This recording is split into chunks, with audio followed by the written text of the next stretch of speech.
All right, good morning, everybody. My name is Adam Zemkowski. I'm a community organizer with Seattle City Councilmember Kshama Sawant. I want to thank everybody for joining us this morning. We're here, of course, as part of the People's Budget Movement. This is a community meeting to prep ourselves and our movement for the Budget Committee, which is coming up in just under an hour, where we want to make the people's budget and the Justice for George Floyd protest demand to defund the Seattle Police Department by at least 50% or $85 million. We want to bring that demand to life. And of course, we want to bring other people's budget demands to life, like stop the sweeps and funding for renter rights, organizing, and fighting evictions. In order to do that, of course, a lot of folks I'm sure have been a part of these community meetings. We are going to have Councilmember Kshama Sawant open up the meeting with some political context. Let us know what's going on. You know, oftentimes establishment politicians like to keep or usually keep these discussions behind closed doors. These community prep meetings will help bring the movement inside in order to help prepare for giving public comment in just under an hour, and also, of course, to continue organizing our movement. We're also going to hear from community organizers in the People's Budget Movement and in the community. Reverend Angela Ying, senior pastor at Bethany United Church of Christ, and Sean Smith, who is a resident at Nicholsville Tiny House Village. And of course, before we go into those things, hopefully most of you watching have already signed up for public comment, which opens up at 8 a.m., 2 hours before each budget committee meeting. But if you haven't, Nick Jones, another community organizer in our office, and Councilmember Kshama Sawant's office, is going to demonstrate or show people how to sign up. It is worth getting signed up right now if you haven't already. It does have an impact in pressuring council. So Nick Jones, go ahead and show people how to sign up real quickly before we go to Councilmember Sawant. Take it, Nick. Thanks, Adam. All right, hopefully folks can see my screen. Yeah, like Adam said, public sign up, absolutely still something folks should be doing. And to get there, you just have to get to this web page. It's pretty straightforward to get there, but generally the fastest way I've found is just type in public comment Seattle or Seattle public comment in the search bar of whatever browser you are using. It should be the first URL here, this .gov address. You just click on that. It should take you right there.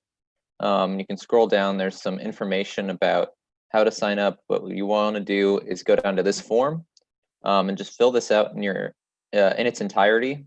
And especially important is you want to make sure you're using your email and phone number that you would normally use here. Whatever email you put in, they'll send a link to the Zoom call that City Council is using to host their meetings, so you can weigh in. And the phone number you give will be how they identify you in public comment. So definitely fill it all the way out, fill all this stuff out, click this box. And then, because I think especially with so many people signing up for public comment, you can, with what you're addressing, the council members will see that. So I would say something like defund by at least 50%, something that lets them know kind of indicatively just even a little bit what you want to talk about. And that can continue to put maximum pressure on the council as we go through today's meeting.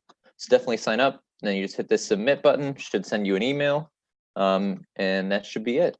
So folks, while I kick it back to Adam, definitely take the time to go and sign up right now. Thank you. All right, thank you, Nick, for that instruction.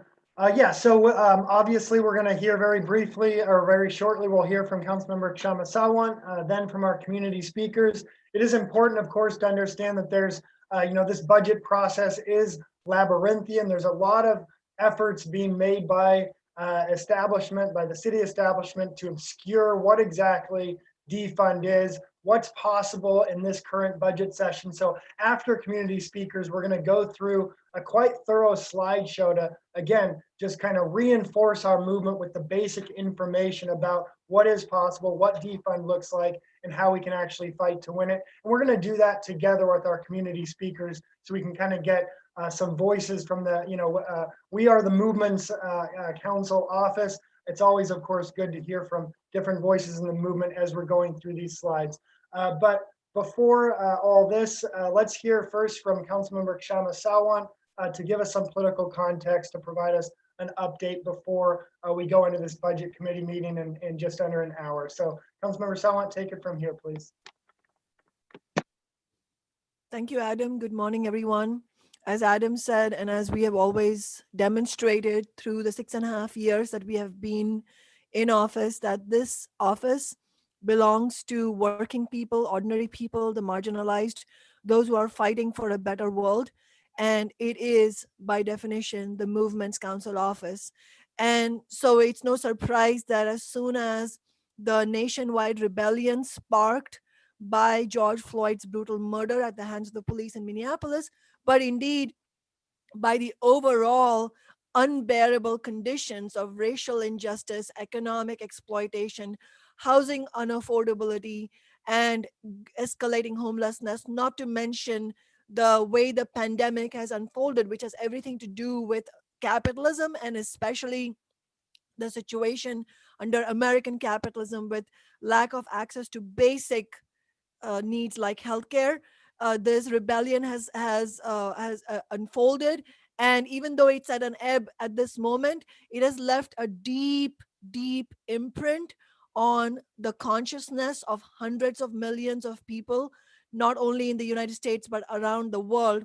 And it was out of this uprising that the defund 50% by at least 50% defunding the police came out. And as I said, because we are the movement's council office, it's no surprise that we immediately stood with the movement in demanding defund 50% and also in pledging that our office will do everything in our power to fight for it. But of course, as we know from our previous experiences, the power of our office is only proportionate to the power that we have on the street, the power of our community organizing. And so that's why these community meetings have been so important, because I think they're really providing an avenue, as Adam said, for us to collectively organize. And in addition to defunding the police by at least 50%, of course, we are also fighting, and we are continuing to fight, as we have done in the past years, to stop once and for all the sweeps of our homeless neighbors, to disband the euphemistically named navigation team, and actually provide tiny house villages, services that work for our homeless neighbors, and ultimately, of course, social housing, which is affordable permanently to everybody, because housing is a human right. So at the outset, I wanted to congratulate everybody who has been with us in this fight for years. And even before we won this office, many of our fellow activists have been active in the movement.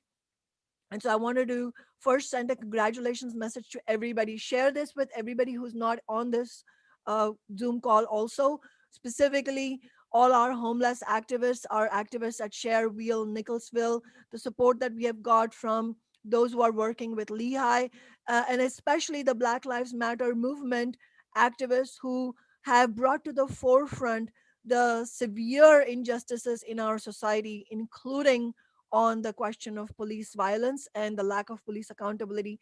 I also wanted to congratulate all the rank and file union members in the MLK Labor County, MLK County Labor Council, who have done a tremendous service to our society by taking a historic vote with a big majority, voting to expel the Seattle Police Officers Guild from our Labor Council by saying that an injustice to one is an injustice to all, and we cannot really fight for workers' rights without also standing firmly against oppression of all kinds. And also, congratulations to the tremendous work done by our faith leaders, especially led by Reverend Angela Ying and Reverend Robert Jeffrey. And I hope that when Reverend Ying speaks, she will read from the powerful letter that many of our faith leaders from all faiths, whether it's Jewish or Muslim or Christian, have written a powerful letter together demanding that the city council really represent their constituents and that they stand on their own promises. They made the so-called veto-proof majority promise, and we saw what has happened, and I'm going to talk about that in a second. But I really hope Reverend Ying shares some words from that letter, because I think that will be really encouraging and heartwarming to everybody who's watching. And I just wanted to take stock of where we are. We saw a historic uprising in our society sparked by George Floyd, and we have won some key victories right here in Seattle. We won the chemical weapons ban, even the promise. And by the way, that chemical weapons ban, I'm going to talk about that in a second, but we should important what a crucial victory that was. It is the only ban of its kind anywhere in the world that we know of, which is actually banning the use and purchase of a city's police department and a whole range of weapons, not just tear gas, but blast balls, rubber bullets, sonic and ultrasonic weapons, the whole range of harmful weapons that the police have been using against peaceful protest movements.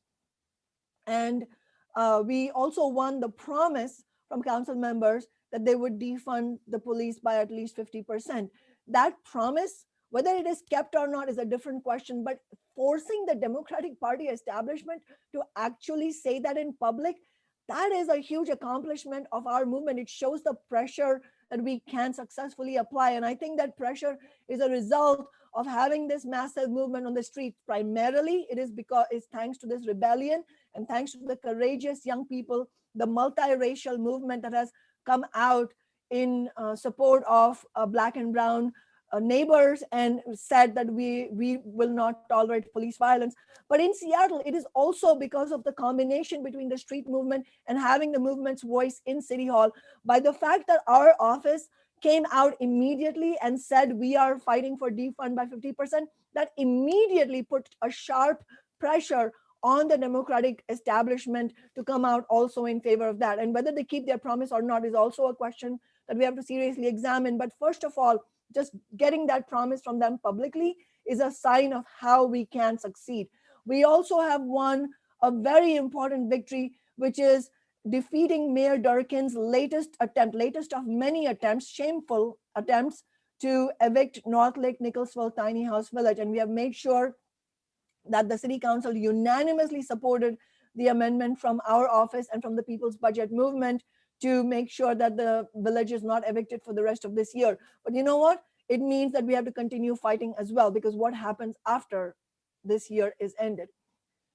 But that's where that's where if we want our movement to grow, if we want to actually win serious victories, then we have to also be serious and sober about what we have not been able to win, and the obstacles that the mayor, the police officers guild, and Chief Best and the federal courts, the obstacles that they all together have put forward against the chemical weapons ban.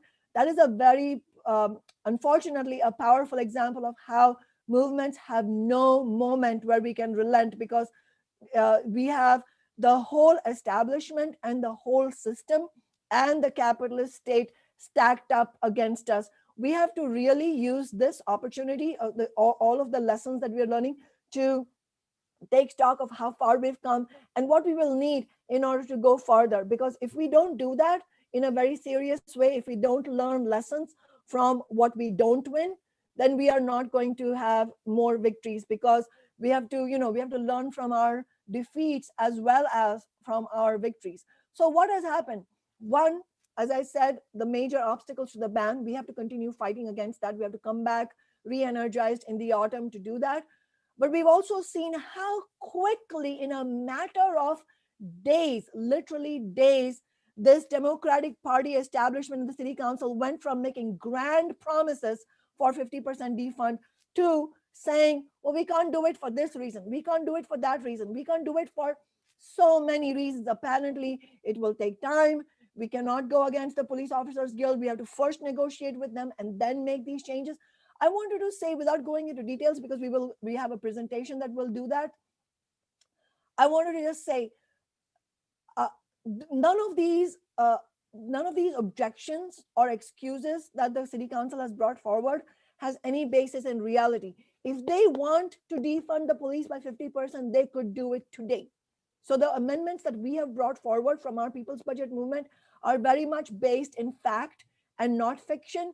And so one of the things we have to do today and on Monday is not believe the lies that are coming from the establishment that, that we don't know what we're doing. We absolutely know what we are doing. It's a question of political will.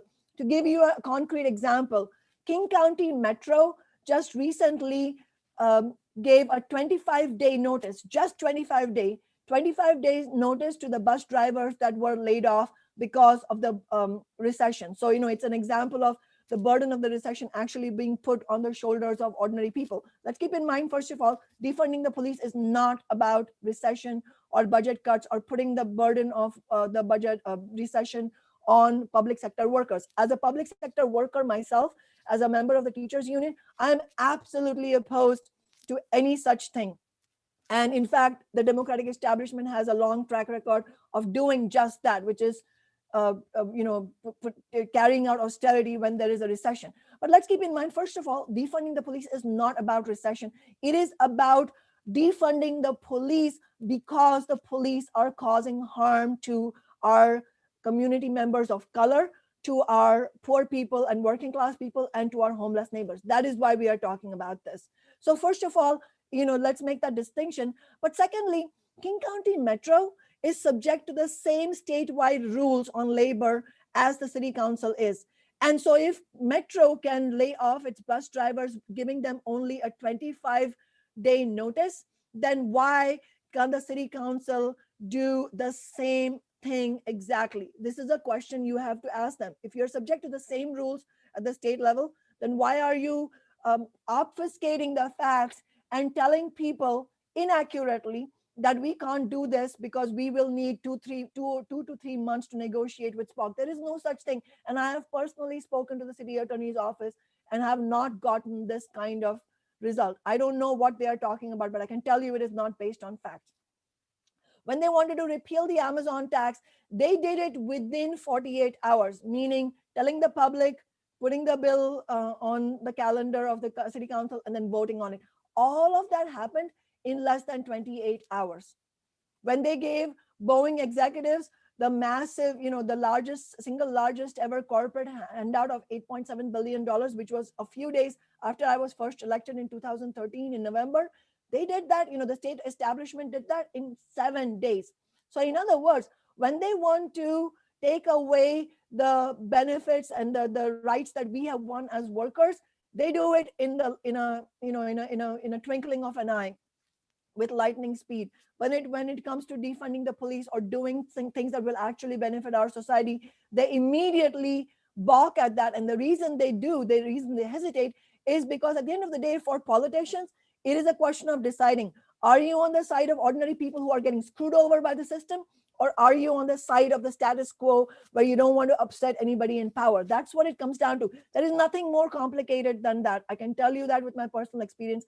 It is nothing more complicated than that. At the end of the day, it comes down to which side you are on, and are you courageous enough to stand with the right side of history, and which often is the left side of history, which is funny. But so that's what it comes down to. And if we want to extract the correct votes from the city council, it is not about telling them the facts. They know all the facts. It's about building a powerful movement on the ground. And that is what we did with the Amazon tax. We had a democratically organized movement on the ground where even the coordinating committee of the movement was elected directly by our action conferences. And I was on the coordinating committee, we were held accountable by the movement directly because all the major decisions went through the action conference. And it was the fact that we had a democratic movement is what allowed us to collect 30,000 signatures. And those 30,000 signatures for the ballot initiative put the real fear into big business and the establishment, and they ultimately agreed to do it. And of course, now they're claiming they did it, but of course, we know we did it. So at the end of the day, it is about building that kind of strong movement. And it's also, in the case of defunding, understanding that the police play a role to repress ordinary people in order to continue inflicting their kind of state, which exploits most of us. And so in that sense, complete defunding and a complete end to racist policing is not possible on the basis of capitalism. So we have to also connect our movements for demands like defunding, like an elected community oversight board on the police, all of this to the capital system itself, because as Malcolm X says, you can't have capitalism without racism. So let's fight as much as possible in the next week. Let's make sure we speak out today. Let's make sure we speak out on Monday, and then let's come back re-energized in the fall to fight for some more. Thank you. All right, thank you. Thank you so much, Kshama, for that really helpful and insightful political contextualization. Obviously, it's no surprise when the city establishment, and of course, that includes the council members who, year after year have voted for these bloated police budgets, year after year have fought against the tax Amazon movement, against the movement for rent control. So it's no surprise when, the promises made at the height of the movement are then, of course, gone back on in every way possible, when the movement is put to the test. So let's go ahead now and hear from community leader, Reverend Angela Ying, who's got a lot of experience actually being put to the test by city establishments and continuing forward, and obviously played a fundamental role in helping our movement win the Amazon tax, and has also played a critical role in transferring that movement to this people's budget movement to genuinely defund the police by 50% and invest in Black and Brown communities in doing so. So let's hear from Senior Pastor at Bethany United Church of Christ, Reverend Angela Ying. Thanks, Adam. Thanks, all of you, and thanks to Councilmember Kshama Sawant. I'm always amazed at her and her staff for continuing to work so consistently, nonstop, and tirelessly for all of us people, and that's why I get inspired to do the same. So just want to say thank you to all of you, because the fight continues, and we know that we're doing it for the most vulnerable, for the working class people, and for our communities, and so hats off to you as we continue. We'll continue to win when we fight, and we know that even if there are times when the council goes and betrays us, we'll continue to fight and keep them accountable. I just wanted to share with you, as Councilmember Kshama Sawant shared, I wanted to let you know that we as faith leaders sent a letter to the council. So let me begin with that. And then I'll share some other important points that we're going to share later on as a community.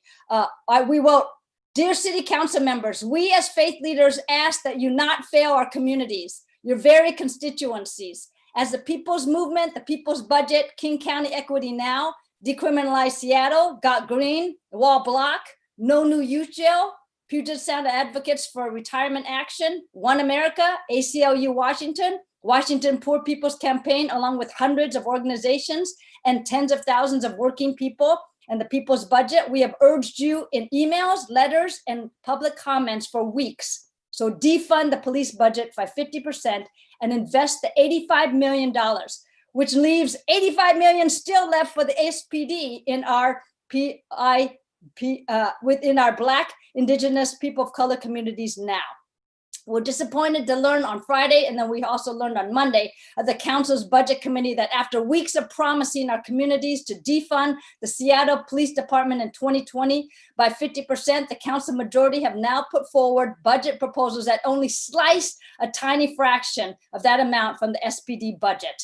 Your budget proposals failed to defund SPD by anywhere close to 50% in 2020, as council member has shared. Furthermore, by saying that the council is going to take money instead of defund from the rainy day fund, which the mayor will veto, our communities will in fact end up with nothing. This is not acceptable. We urge you to honor your commitments and your own pledges to the people. Simply do what you said publicly you would do in July with a veto-proof majority and defund the police budget by 50%.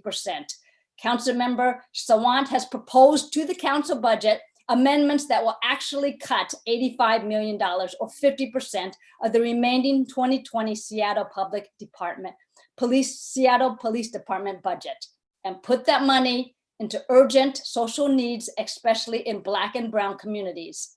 No delays, nothing less than what you promised our communities, your very constituencies. I sent in two links. We sent in two links where they showed 7 of the 9 Seattle council members pledged this.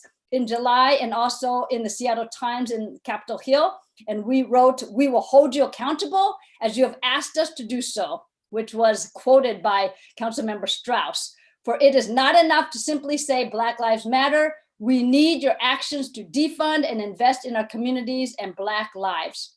We have pastors, clergy, Muslim leaders, rabbis from all different faith communities supporting and standing with our communities to defund the police budget by 50% this year to invest in our communities without delay. Just wanted to share that with you, because that's really important, because I want you to know, as people, you are not alone. There are tens and thousands of working people that are fighting for this. And we know that it's a constant fight together. But as a faith leader, and actually, I'm going to share my public comment if I have, because I signed in at 8 a.m. Hope you did too. That basically for me, integrity is doing what you say you're going to do, right? That's what leadership is. And so that's really important, that we continue to make sure that our council members are working for our people, just as Councilmember Sawant's office is. All 9 of them should be doing the same thing. And so we'll hold them accountable.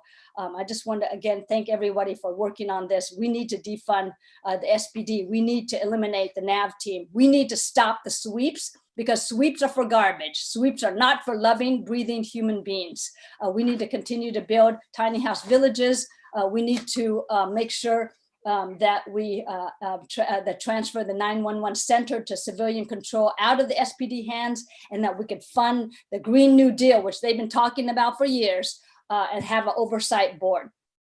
As you know, I've also worked with Chateau to make sure that those residents are not evicted, and that was huge. But that one thing that we need to also fund, if you want to share in your comments, is to fund renters' rights in the fight against evictions. Because the last thing we need is more people on the streets. No, we want to house them. So hoping that you'll join us in that fight as well. I'm just so grateful for all of you. Thanks for letting me share. All right. Thank you so much, Reverend Jing. Thank you so much for those words. Reverend has a lot of experience, building movements and pressuring city council. And I know that a lot of people watching today also have gotten experience over the weeks, months, and years.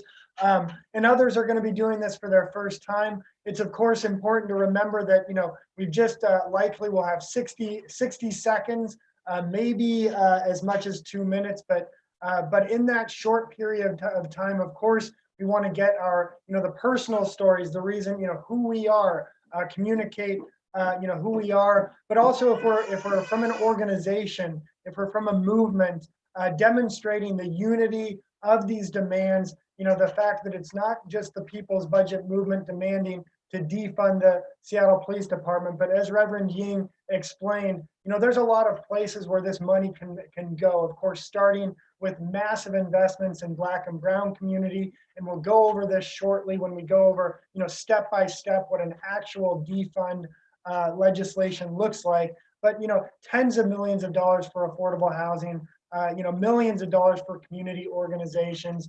And then, of course, also the millions of dollars that go to homeless, tiny house villages, which of course will disproportionately impact in a positive way the Black and Brown community that's been so disproportionately impacted by the failure of capitalism to provide affordable housing for working people and especially marginalized communities. And then of course, homelessness prevention programs like funding for renters organizing, ways to empower the more than 50% of the population, which, we know mainstream media is reporting with the coronavirus crisis, the economic, crisis, the layoffs, the loss of wages, a tsunami of evictions is coming. And so our People's Budget Movement is fighting for organizing for renters and for fighting evictions. Let's go ahead and talk right now to another community leader in the People's Budget Movement, someone who's year in, year out for marginalized people, for homeless population in particular. And this year, in fact, fresh off a really important victory where our People's Budget Movement, led by the activism of the North Lake residents, where we just had our community meeting live, our last community meeting live from North Lake. Let's hear from Sean Smith, who helped lead the effort to stop the sweep of North Lake, and then also is helping lead efforts through the People's Budget Movement to stop the sweeps, throughout the city, and of course also to defund the police, to fund renter organizing. So Sean Smith, please go ahead and take it from here, will you? Thank you, Adam. First I want to, on behalf of North Lake residents in Nicholasville, thank everybody who supported us for this historic victory. It means a great deal to the folks here. There's a great sense of relief as to, knowing that we don't have to leave here in the middle of the summer, in the middle of a pandemic. Secondly, I want to say that, the status quo politicians will tell you, oh, we can't fund this and this and this at the same time. The fact is that we can prevent evictions, and we can build tiny house villages, and we can build housing, adequate housing for the tens of thousands of people that need it, all simultaneously. There is no excuse. And it starts with ridding ourselves of excess baggage that we don't need. That's why we need to defund the police, by 50% at least. 50% of that budget is not labor. It's overtime and toys that they buy from the US military in surplus. It's insane to think that police departments across the country would use chemical weapons against their own citizenry. Thirdly, we need to defund, the navigation team, sending armed men to disband people who are traumatized by by being homeless in a society so wealthy as ours. It is insane. We need to be sending people out there who can offer services and have linkage to services that would truly help people. I urge everyone to call in and hold, the politicians' feet to the fire. They made a promise and now they're backing out. Defund the police, support Black and Brown communities by demanding that they build community-based programs that defer people away from the criminal justice system and help build community. Community is so incredibly important, and it's what makes society work. Thanks, Adam. All right, thank you, Sean. I really appreciate your words, and yeah, if there's ever a demonstration of the impact that building strong community can have, it is the example of the North Lake Tiny House Village residents, who again I had the privilege of broadcast live streaming from their village during the last meeting, and this is an example of a community that's created in some of the most difficult circumstances, not just a lack of basic resources that a lot of us take for granted in the form of income, and but also just the attacks from the political establishment. And to think, I was blown away. I had heard previously, but it was reconfirmed that in this whole period of coronavirus, not a single positive coronavirus test has occurred in that tiny house village. And this is in the context of a homeless community that has been, like other marginalized communities, just ravaged by this pandemic. And it really does show the value that self-organized homeless encampments have. And so, when we're talking about defunding the police, I totally agree that we are talking about, an investment in Black and Brown communities, and an investment, a shift in approach from, the apparatus that maintains inequality towards actually directly funding the working class interest, the interests of marginalized communities of color in particular, who have been, neglected for so long. We're going to go ahead right now, and we're going to keep Sean Smith and Reverend Angela Ying, on the Zoom call. We've got, 23 minutes before we're going to, deliver this message for full defunding of the 50%, as the movement's demanded. We're going to make that on the city council right at a time when it's set to vote, it would appear, going back on their promises. We're going to go ahead and take a little bit of time to go through a presentation, and I think that Nick, organizer in Kshama's office, is going to help us go through this. If you could go ahead, Nick, and share that the slideshow. This is a slideshow that we want. We'll put the link, and hopefully Sasha or Nick can put the links in the live stream so that people can have this, have access to this slideshow. Obviously, there's far more information that we're going to be able than one can transmit directly to City Council in 60 seconds or in 2 minutes. It's important to remember, we're giving our public comment to City Council, but in reality, we're speaking to the movement. This is a movement that has to be built. If and when we don't win the full 50% defunding, as I think a sober assessment of our power right now would indicate that we might not be winning the full 50%. What that means then is we've got to build a stronger, more powerful movement. And this is the information that we want to be able to transmit to working people all across the city, just like we did 2.5 years ago when the Amazon tax was repealed. Our movement didn't rest on its laurels. We took the political, lies, distortions of the ruling class head on, and we were able, to build a stronger movement that was capable of winning the tax. It was, in fact, 5 times bigger than the one that was repealed. So let's go ahead and remember that, yeah, this information is, for us as a movement, and of course, we want to help prepare our public comment, which we'll be giving in just 20 minutes. So here we're gonna, we know that the demand from the movement is to defund the Seattle police by at least 50% and invest that in Black and brown communities. We're gonna go ahead and go through a slideshow which reviews, the people's budget proposal, which is an actual proposal to defund the SPD by 50% that council members will vote either yes or no on.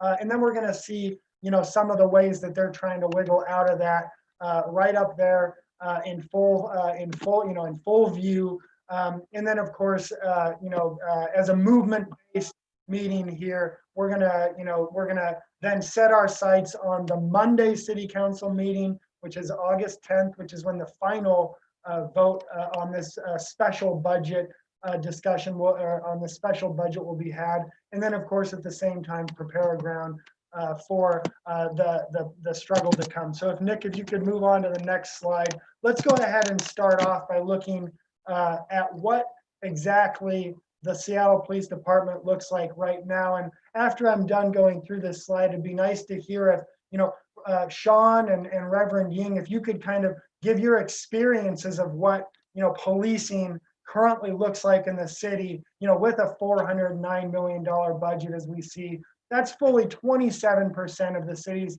entire discretionary budget. And of course, this is completely illogical when you think of all the basic needs that are not being met by community, for community all throughout the city. But it does start to make sense when you consider the insane inequality. The reality of $1 trillion company living next to 12,000 homeless people, the idea of the 2 most richest people in the world living right alongside a city where, average rent for a 1-bedroom goes for more than $2,000 and is, outside of the reach of most workers. And concretely, we see the city spends more on the police than it does on, human services like for the elderly, homeless services, arts, neighborhood funding. It's nearly double even than the fire department. So let's go on to the next slide. But before I begin, continue, Reverend Ying, what does this policing look like to you in your community, where we put $409 million for the police and leave so much neglected in the process? And then I'll go to you, Sean. Yeah, well, if you can definitely see, it sees basically how it's so important, even as we're asking from August 1st until the end of the year. that the 85 million that's left be used towards our communities. As you look at the budget and even see from your chart, you could see that all of the combined, from the Parks and Rec all the way down to the arts and culture, all of that combined together does not even add up to what is being spent by the Seattle Police Department. So when we say that we want to defund 50% of the budget from August 1 to the end of the year, it's, it's very, it's just what needs to happen. It's just so important. Look at all these things that we could do from the housing, education, the libraries, arts and culture, the neighborhoods, tiny house villages. All right, well, thank you so much. And actually, Nick, if you could go on to the next slide, because I think it might be somewhat appropriate to possibly to what Sean could come in on the experiences that homeless people of the police.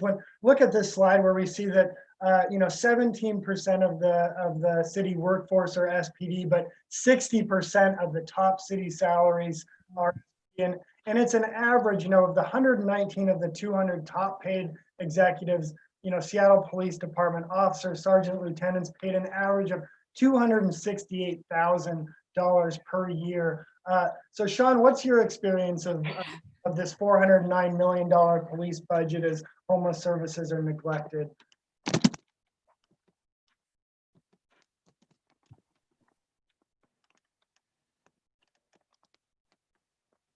Sean, I believe you're on mute still. We cannot hear you if you're talking. There we go. Can you hear me now? I got you. All right.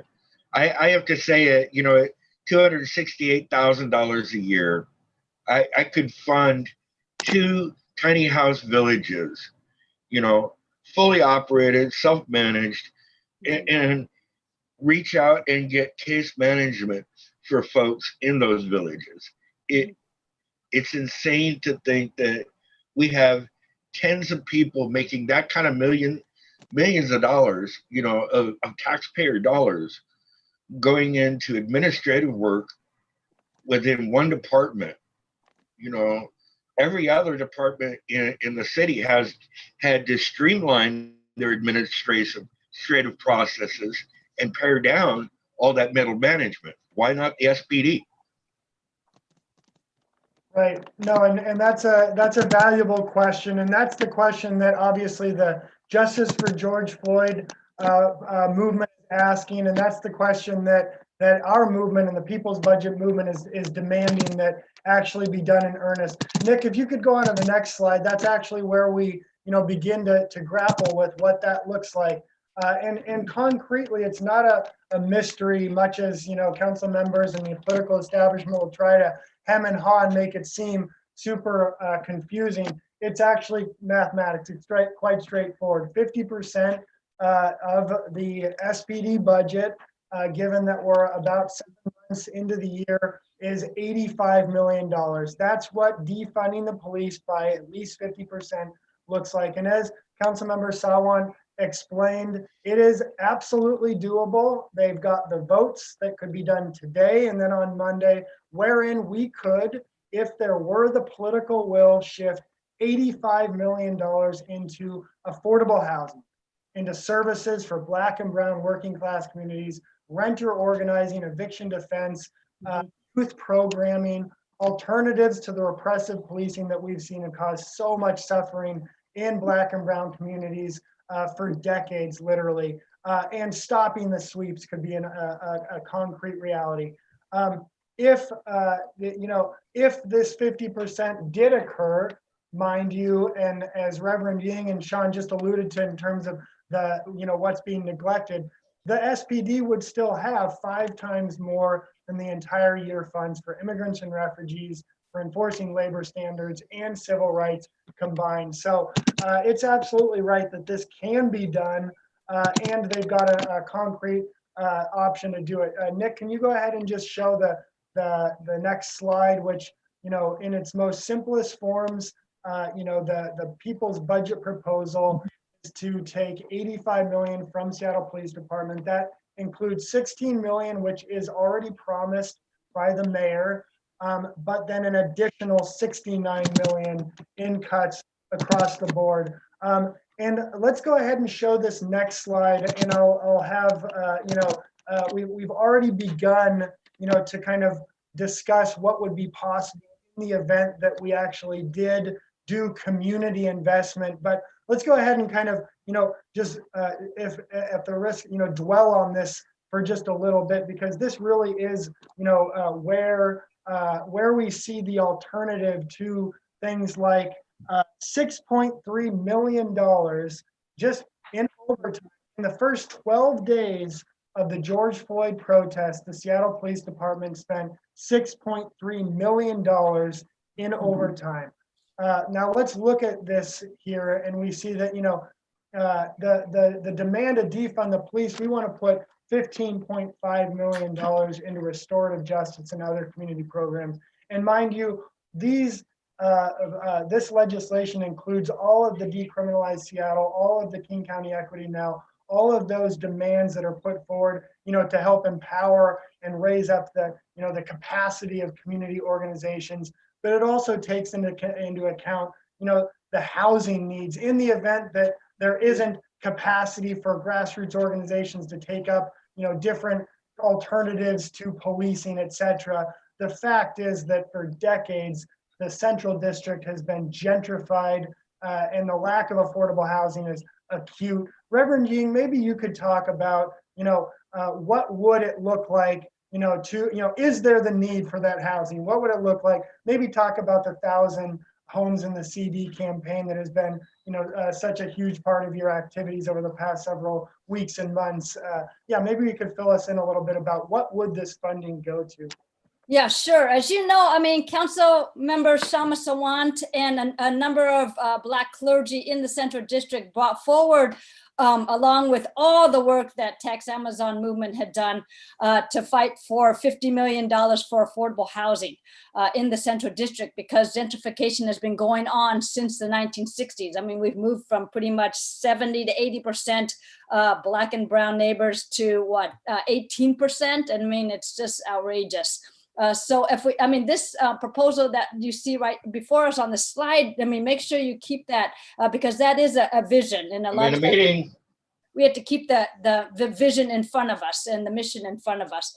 And as we know, every dollar counts in order for us to make a difference in our Black and brown communities and the most vulnerable communities. It's, I think one of the things that's also important to note, and I know Councilmember Sawant and others on the staff has brought up, is that not only is the establishment willing to betray us, but the same and the communities and the people, but also what I found in my own community is they're trying to divide the Black and brown leaders. They're trying to divide the Black communities.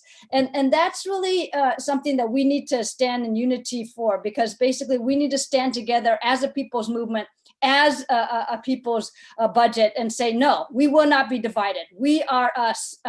We are together on this. We will make sure that we stand for our most vulnerable.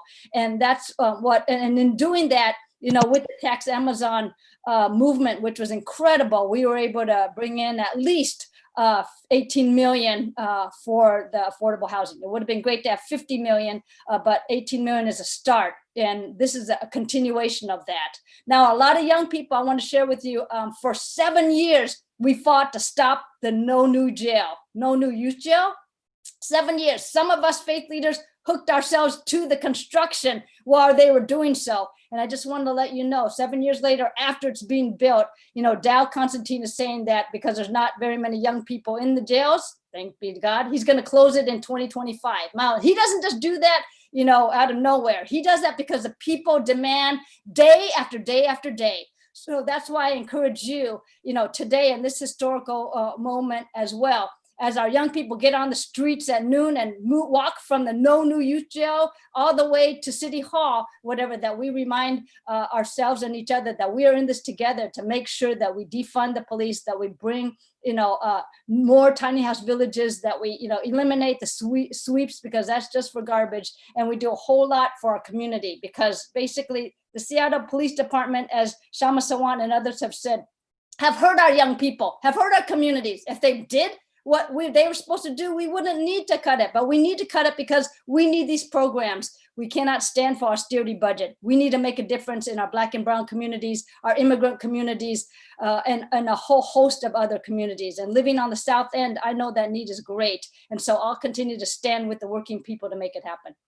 All right, thank you so much, Reverend Ying. And we're a little bit less than 10 minutes out. So let's go ahead. Now we've had a chance to see the movement's demands for defund. We've had a chance to see what a concrete proposal to defund looks like. Nick, if you could go ahead and go to the next slides, and we're gonna go through these a little bit more rapidly because now we bump up against what is the establishment shenanigans in the face of a big movement. And later on, we'll come back to Sean to talk about kind of the way the establishment does these shenanigans. But let's look here over the next several slides. July 8th, July 9th, you know, when the George Floyd movement, and here locally, there was a lot going on around the protests. We have establishment council members publicly declaring their commitment to defund by 50%. Let's look concretely. Nick, if you could go to the next slide. And, you know, I'll just kind of read some of the highlights here. We've got Councilmember Lorena Gonzalez saying now is the time to divest from the police department. You know, the status quo is no longer acceptable. And of course, people should look at the link here to get these full slides. Go on to the next one if you could, Nick. We've got Councilmember Teresa Mosqueda saying it is the institution of policing itself that must be dismantled. Now is not the time for business as usual. So really quite big promises being made. Next slide, please, Nick. We've got Councilmember Dan Strauss, you know, demanding the movement, don't let up on us. You know, these are just words until actions are taken. And then, of course, July 9th, we also have Councilmember Tammy Morales. And of course, it is important for our movement, you know, not in the sense of just, you know, personally, lambasting this or that individual, but these are our elected representatives responding to their own constituents and saying, I support your demand as a movement. I'm going to, in this case, you know, shift significant resources from SPD back to community. It's, you know, it's time to get busy and ready to pay the fee. We also have Councilmember Herbold, if you could go on to the next one, thanking the council colleagues and also supporting this effort to, you know, demand to defund. Let's go ahead and go on to the next slide. In the last 5 minutes, you know, as a movement, we want to, you know, take a step back. I couldn't agree more with the words of, you know, Kshama and Reverend Ying and others who have, you know, it is important to celebrate the victory at forcing the city council to make these promises, but at the same time, you know, recognize that a promise is just a promise, but until the actual votes to defund are taken, then it is just that, a promise. Let's go on to the next slide where we can see the proposal by the establishment politicians to defund. This slide doesn't take long because there is no proposal by the other council members to actually defund. And that, of course, is not something we celebrate. That's something that we lament as a movement, but also take seriously. And in reality, here is what we've got by way of actual defund proposals. $2.5 million in cuts, you know, adding on the 16.3 million that the mayor has cut, you know, as included as part of her budget. That is not the council's cuts, that's the mayor's cuts. But at the end of the day, we can all agree, we don't need to be mathematicians to see that it amounts to far less than an actual defunding. We're gonna slide, you know, let's go through, Nick, if you could show the next slide here really quickly, just seeing what we're talking about when it comes to actual shifts in Seattle police officers. It is a tiny cut when in reality, we're talking about an austerity budget where in other sectors like bus drivers are seeing deep cuts. When the movement is demanding a deep cut to the police department, we're not seeing anything approaching that. Go ahead, Nick, go on to the next slide, please. And yeah, what we're talking about, you know, lacking time to go through it fully because it's just a few minutes. before we go on to the council. We see at the bottom here, less than $1 million in reality is being taken from the SPD. We have a lot of, and next slide here, please, a lot of what we would call robbing Peter to pay Paul. Funding community, but not by defunding SPD, but rather by drawing from the rainy day fund and drawing from other things, which frankly, the movement itself has also won. Go on to the next slide here, and we'll put this link in the live streams. That's where you can see the other proposals. Don't take our word for it. Go ahead and look for it for yourselves. Go on to the next slide, because now we can see, as of July 9th, we had all these promises, but it didn't take even a month before we start to say that, we don't have gear money to take that to put it into community. All of a sudden, the excuses start to come. Go on to the next slide too, please, where we also see Teresa Mosqueda, kind of expressing that idea that we have to renegotiate the SPOG contract before we can actually defund, which, as Kshama indicated, is an absolute lie. Go ahead and go on to the other, to the next slide here. What we see is, in fact, that the Seattle Police Department, does have the money. They could defund. They spend $34 million per month. The community is asking for half of that to be invested in Black and brown community.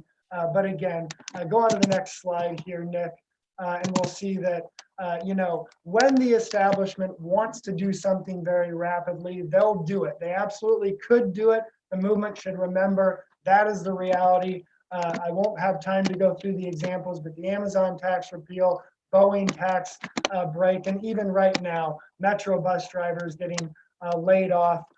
Let's go on to the next slide, and I'll have to go through and let's go on to the summary slide, Nick, if you could. Yeah, perfect. This is what we have up against us. One minute, to public comment.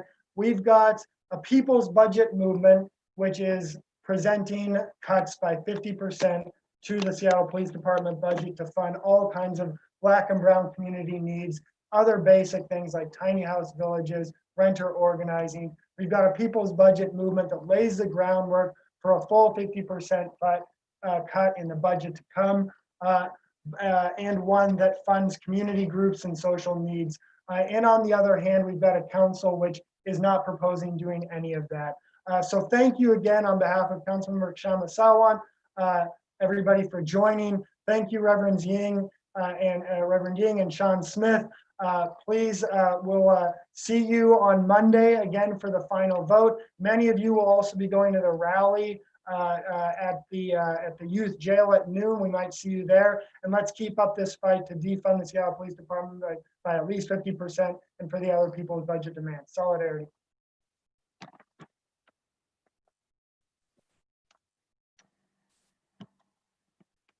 And we'll go ahead and put a splash screen on there, which shows you how to get right to that Seattle channel, and then await to make your public comment.